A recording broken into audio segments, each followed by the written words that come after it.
set, let's go. It's gonna be a show. Don't act like you don't know. 어서오세요. 오쇼TV입니다.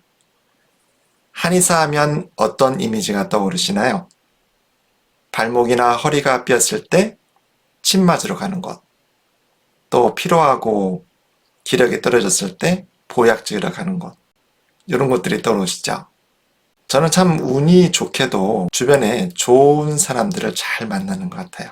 또 하나님의 인도하심과 은혜로 그때 시대에 맞는 당시 시대에 필요로 하는 유행하는 컨셉이라고 할까요? 그것을 미리 준비하게 하고 그곳에서 환자를 치료할 수 있는, 그래서 성공적인 한의사로서의 삶, 국민들이 필요로 하는 한의사로서의 삶을 풍성하게 살 수 있는 것 같아요.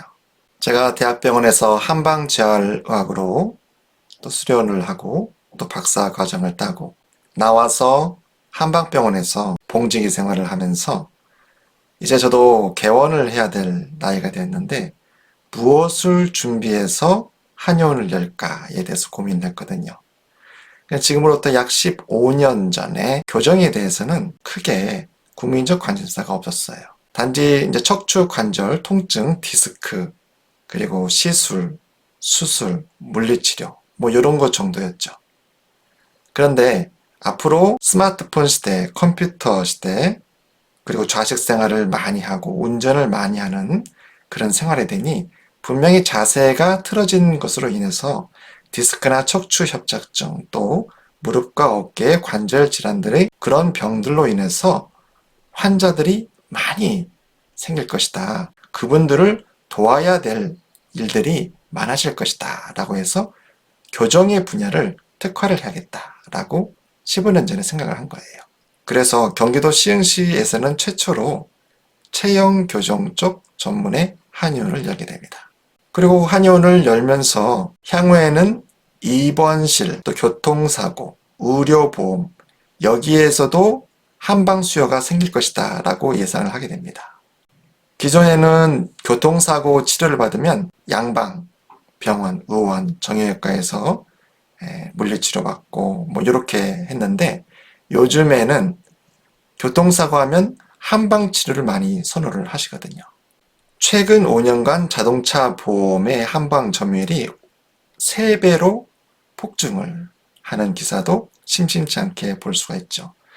그것은 국민이 한의학을 선택했기 때문이죠.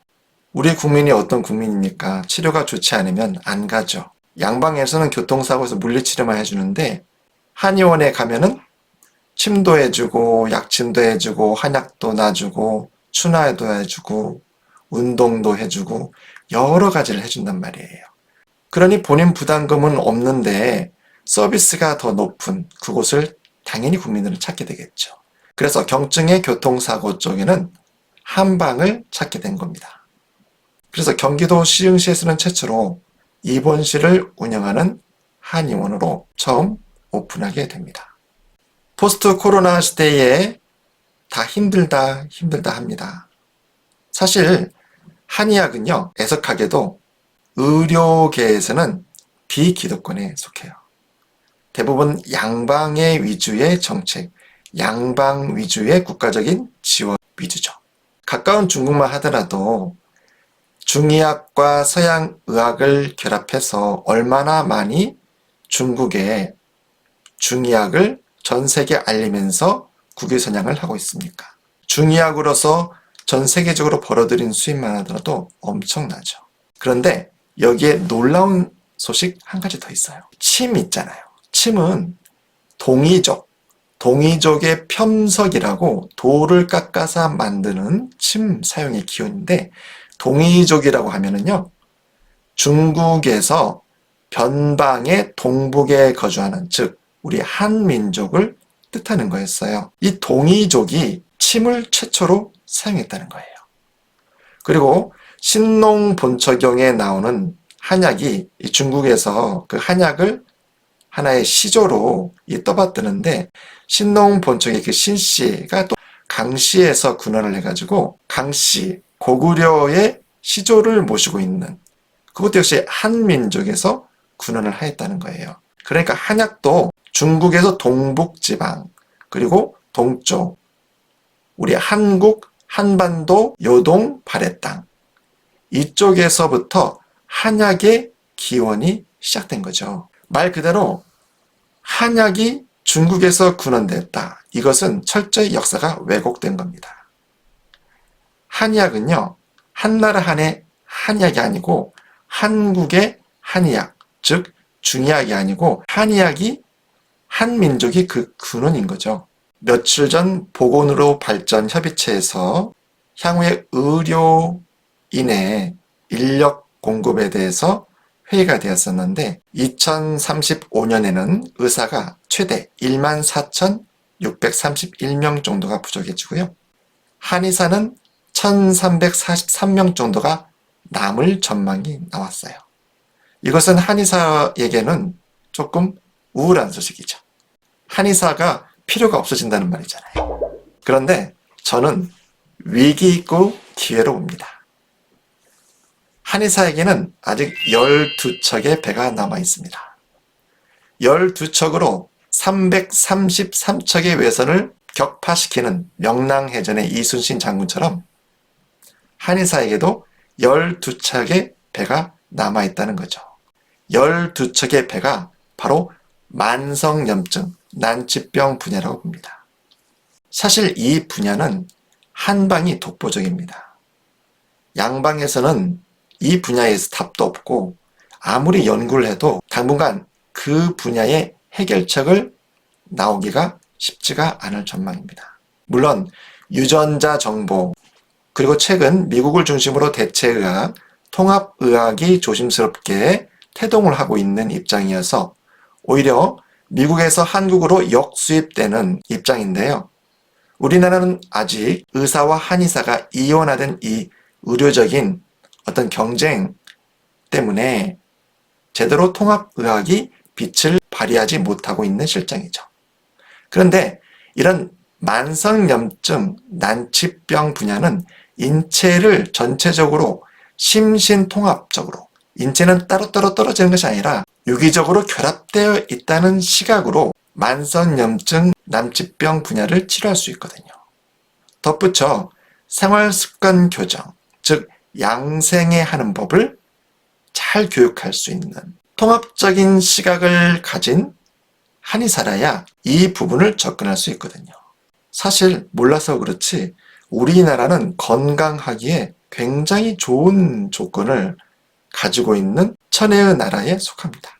해외에 나가보세요. 의외로 물이 굉장히 귀하다는 걸 알 수 있습니다. 물이 깨끗하지가 않아가지고 먹기도 힘들고 샤워하기도 힘들어요. 물값은 고공행진이죠. 상대적으로 우리는 물값이 저렴한 편에 속합니다. 또 하나, 조금만 마음을 먹고 조금만 들로산으로 좀 지방에 계시는 분들은 그냥 문만 열어보면 신선한 공기를 마실 수가 있어요. 내가 신선한 공기를 내 몸에 저장을 하는 방법, 내가 호흡하는 방법만 조금만 관심을 가진다면 신선한 공기를 마음껏 들이마시고 내쉴 수도 있거든요. 그리고 사계절 이렇게 명확한 나라가 어디 있습니까? 내가 어떻게 사계절을 잘 준비를 해야 되는지, 봄은 어떻게, 여름은 어떻게, 가을은 어떻게, 겨울은 어떻게 내가 체온 관리를 해야 되는지, 거기에 대한 양생과 섭생을 잘 인도해주고 준비해주는 그 직업군만 있다면, 그리고 그것을 따를 수 있는 내 마음만 있다면 오히려 냉탕과 온탕을 왔다 갔다 반복하면서 내 면역력이 올라갈 수도 있어요. 전 세계를 해외여행 하다 보면 어느 곳은 너무 더워서 영국 같은 나라는 햇볕 보기가 쉽지가 않잖아요. 그런데 우리나라는 얼마나 햇볕 보기가 쉽습니까? 조금만 내가 관심을 갖고 조금만 내가 실외에서 투자를 하게 된다면 햇볕을 보면서 내 몸에 충분히 비타민 D를 공급할 수 있는 그런 천혜의 환경이 조성되어 있죠. 인터넷 IT 강국이다 보니 조금만 관심을 가지면 유튜브를 켜서 나를 그만 학대하고 사랑과 감사의 말, 좋은 말을 들을 수가 있어요. 그리고 나에게 내 몸에 사랑과 감사의 말을 주면서 불평과 불만의 그 악순환의 워딩에서 내 몸을 안 좋게 하는 그런 악순환을 차단하고 사랑과 감사의 말로 내 몸에 엔돌핀이 돌게 하고 세로토닌이 분비되게 해서 내 몸을 편안하게 할 수 있는, 건강하게 할 수 있는 환경이 얼마든지 있어요. 결국은 내 마음 먹기에 달려있는 거죠. 다음 시간에는 생활습관 교정하는 방법 중에서 호흡하는 거를 조금 더 구체적으로 동작을 통해서 어떻게 호흡하는 것인가, 제가 어떻게 평소 호흡하고 제 건강 관리를 하고 있는지 그 부분에 대해서 한번 공유해 보도록 하겠습니다.